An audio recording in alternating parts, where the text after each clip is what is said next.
Hi everyone, I'm gonna talk about the Batman and give my very honest thoughts on it. I kinda wanted to do this review on my solo channel because I got really annoyed with all the 10 out of 10 reviews and overwhelming superlatives given to the movie. But I don't know, I was just underwhelmed. Okay, firstly, I wanted to talk about Robert Pattinson as the Batman and Bruce Wayne. There's no duality in the character. I couldn't see a difference between Batman and Bruce Wayne. I'm a big fan of Ben Affleck's take on the character as well as Michael Keaton's. But this one, he's broody and staring at people as the Batman, which is most of the film. And as Bruce Wayne, he's still brooding and staring at people. There didn't seem to be a character difference. And I didn't get invested in the overall character that he was trying to portray. If there was a clear and marked difference, then I would have tried to look deeper into the story, into the character, to see why there's a difference between Batman and Bruce Wayne. Obviously, Batman is the real character, and Bruce Wayne is the front, is the mask. So I wanted that to be. I just saw one character, whether he wore the mask or not. But as the Batman, yeah, very good. There's so much of this movie that's really long and drawn out, especially when he's being deployed to solve the riddles. At least 1 hour could be shaved out of this film. Just so much hanging around, and it could have been a much tighter movie. I just felt overall, like I said, it's just too long.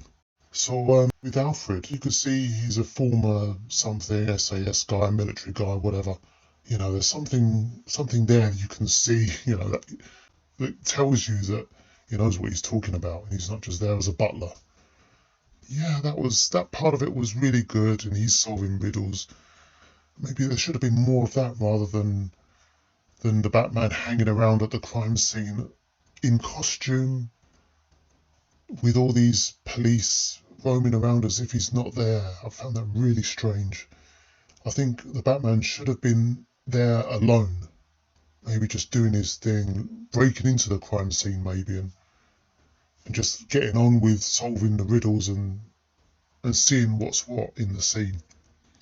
Where he's hanging around and there's police doing their job and he's just walking in and around them and they're not noticing him, or they're not interested in this guy in the suit. If it was real, you would have just stared at him and wonder why are you wearing this suit. So I didn't really get along with that part of the movie. There just seemed to be too much time being wasted.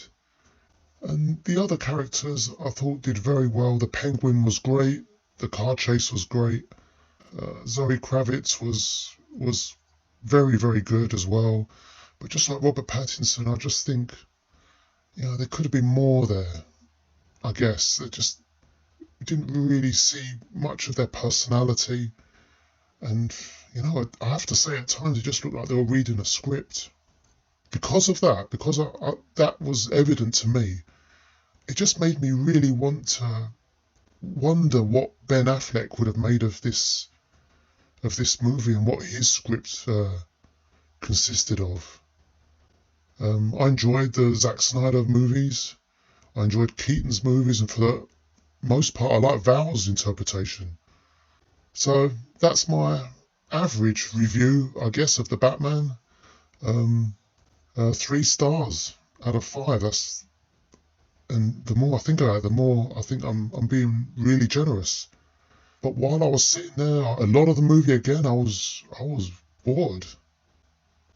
That's my review wound up, guys. And just to give you a little bit about myself, I'm a former reviewer for another channel. This is my solo channel where I'm going to be frank and blunt. I'm not affiliated to any of the studios. They haven't given me a free ticket. No incentives, no connection with them at all. I enjoy a good movie like everyone else, and I appreciate a good story. it's a once-seen movie for me, and I won't be buying it. And I enjoyed a lot of the previous Batman films. So, yep, that's my review of the Batman. Like and subscribe and all that jazz, and please join me again for another review soon. Take care.